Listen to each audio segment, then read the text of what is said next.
Hi, this is Anna, and this is Check It at the Round Table, where we discuss movies, books, music, and stuff. Today, peeps, we are discussing What the Wanda. All right, this is my review of WandaVision, the series which you can watch on Disney+. It is a Marvel production that was done in concert with Disney production, apparently.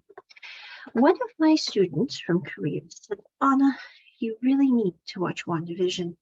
I was like, okay, it's on my checklist to do this September when things slow down a bit. And September is here. So 2 weekends ago, I finished WandaVision. And yes, I know this review is a little bit late, but yeah, that's life. So WandaVision it's a series that comes after the Infinity Wars and Endgame Avengers movies. So to better understand WandaVision, you could go and watch those movies if you haven't seen them. I have not seen them, and after WandaVision, I'm like, I'm probably not backtracking to see Avengers Endgame and Infinity War, although I love those movies because, well, my complete reaction to WandaVision is, what the Wanda? I mean, no offense, but can we please have one female superhero that doesn't lose the love of her life in some extremely tragic way at least 3 times, and who doesn't lose her kids too in this universe but has them in every other universe? I mean, I don't know what the writers of superhero movies have against strong female characters, but I'm kind of sick of, like, for example, Wonder Woman's love interest dying in the first Wonder Woman, or Wanda's Vision dying literally 3 freaking times. I mean, I hardly use the word frickin', but seriously. And then we have, of course, one other one I can think of is Kelly and Turiel. Do we really have to kill off Kelly? I mean, couldn't he have lived a nice, long life and they had lovely mutant babies? I don't know. But my point is, I'm really tired of this whole let's kill off any strong female superhero's character love interest. But anyway, the storyline of WandaVision is she loses Vision because she has to kill him herself in order to make the Power Stone negated so it cannot be used for evil. She goes to basically pay her last respects to Vision's body, and then she goes to a small town where Vision had bought a home for her and him to live in. Now, Vision, for those of you who are not familiar with the Avengers and all that, is a humanoid robot that is highly evolved, and he and Wanda really liked each other and were planning on living their lives together. And then kablooey, he died 2 times. He dies 3 times by the end of the series. So anyway, Wanda starts to basically grieve, and it creates this very idyllic, supposedly, world that is back in like the 50s in black and white, and Vision's alive, Wanda's alive, they're happy newlyweds, and she basically creates this false reality where everything is very picturesque. If you like 1950s to 1990s TV shows that are kind of anti-women. I mean, no offense at all here, I'm just saying I'm not a very feminist person, but I was very aggrieved to see this perception of women. Now, I will say it was based off of old TV shows, but I still think that this is 2022, and do we really have to depict women in such a negative way? I mean, seriously? So anyway, Wanda creates this world, traps everyone in the town that the world is created in this scenario, I will say. And they have 2 children. Wanda and Vision have 2 kids. They go through the 50s, the 60s, the 70s, 80s, and 90s in their TV show. The only thing that really happens other than this kind of boring TV show is that the agents are trying to get infiltrated into the world to break Wanda's power over it so that the people could be freed. Also, Darcy shows up from Thor, which to me, she was really the only light in this very dark and depressing show. And she starts watching WandaVision. She ends up in Wanda's world as an escape artist, and Vision helps Darcy not be brainwashed, so she has her full faculties. And Vision can't figure out quite what's wrong. He just knows that somehow Wanda is controlling people and that people should have their own free will. So he finds out that he died once, then he died again because Wanda had to kill him.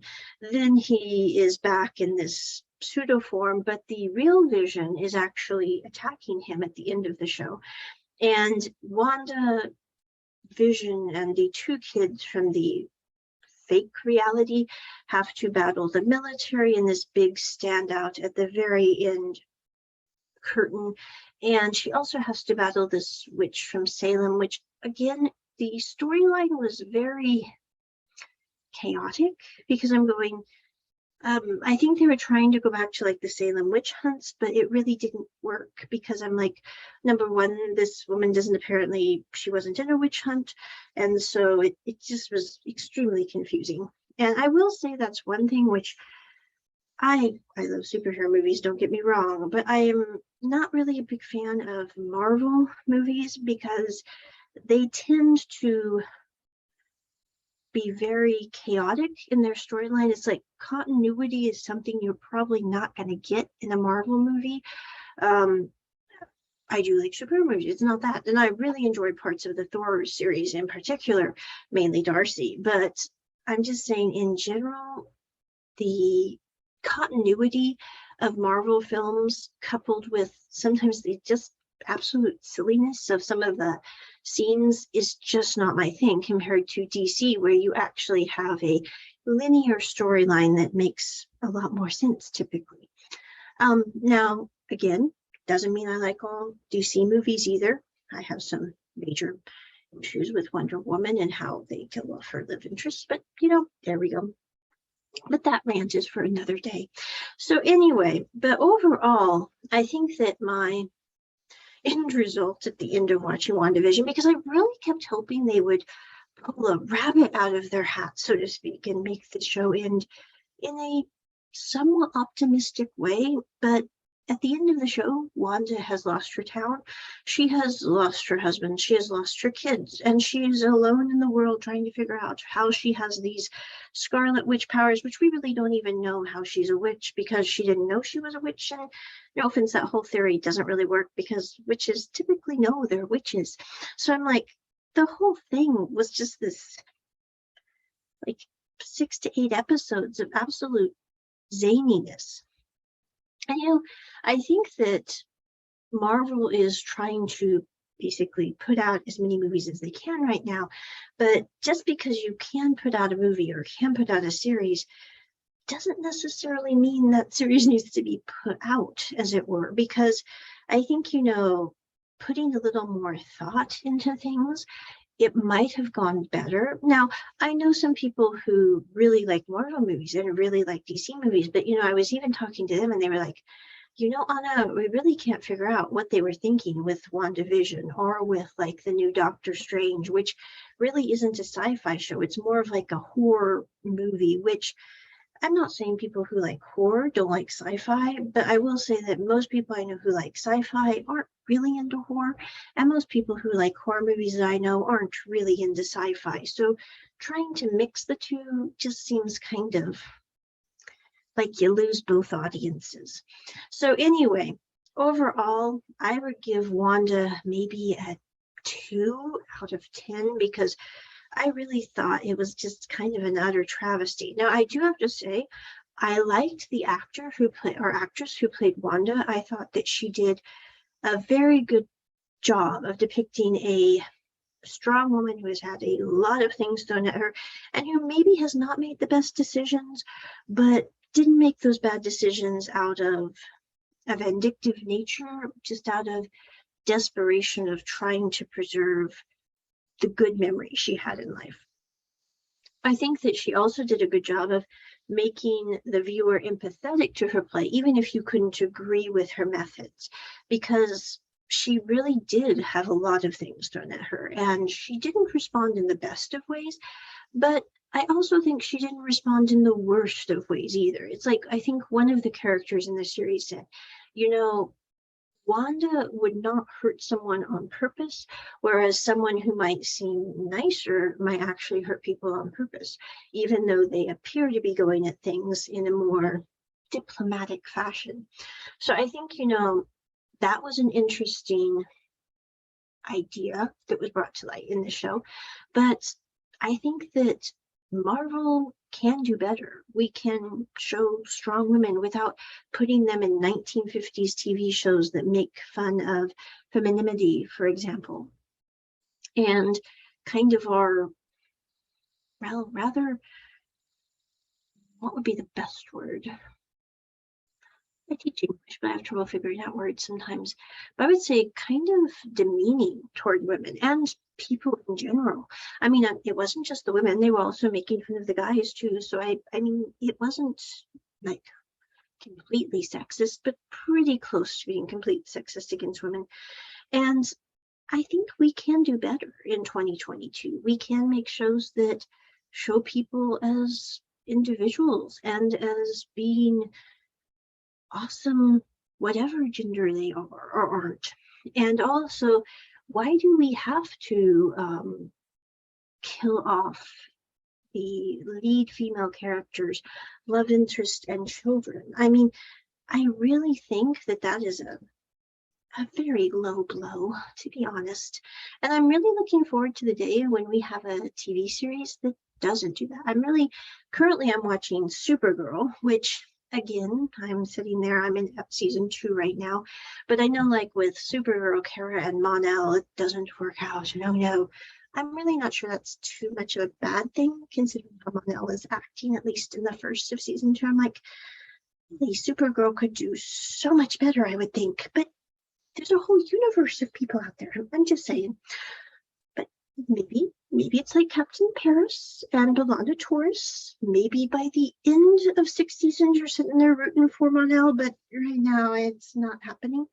So, but I really am looking forward to in Supergirl, Dreamer and Brainy, because I'm going, that is one female superhero that does end up with a very decent chap.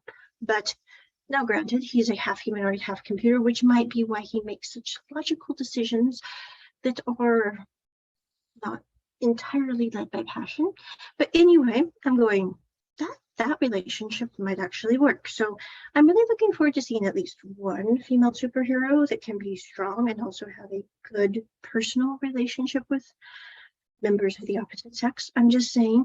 But anyway, I will leave my review of Supergirl as I get further along in that series. But that is my review of WandaVision. And again, this is a bit of a rant, but I really would like to see superhero movies that are really good toward both genders, as it were, and those who are non-binary too. I'm just saying, humanoids in general. And I don't see why we have to treat women in particular as kind of the scapegoat of certain series. So anyway, again, we'll give that series a 2 out of 10. And you can watch it on Disney Plus. It does have English subtitles. It has subtitles in multiple languages. I got my Disney Plus for like $2 through my Hulu membership on like a crazy Black Friday sale. I didn't even really know what Disney Plus is, and I still don't, because I don't really watch that much on there. I think the only other thing that I'm going to probably be watching is maybe the Loki series, if Marvel again does not annoy me with its non-linearity, and then also maybe the Red Panda show. But anyway, if I do, I will definitely leave reviews. And this is my review of What the Wanda. Check it at the round table. Bye.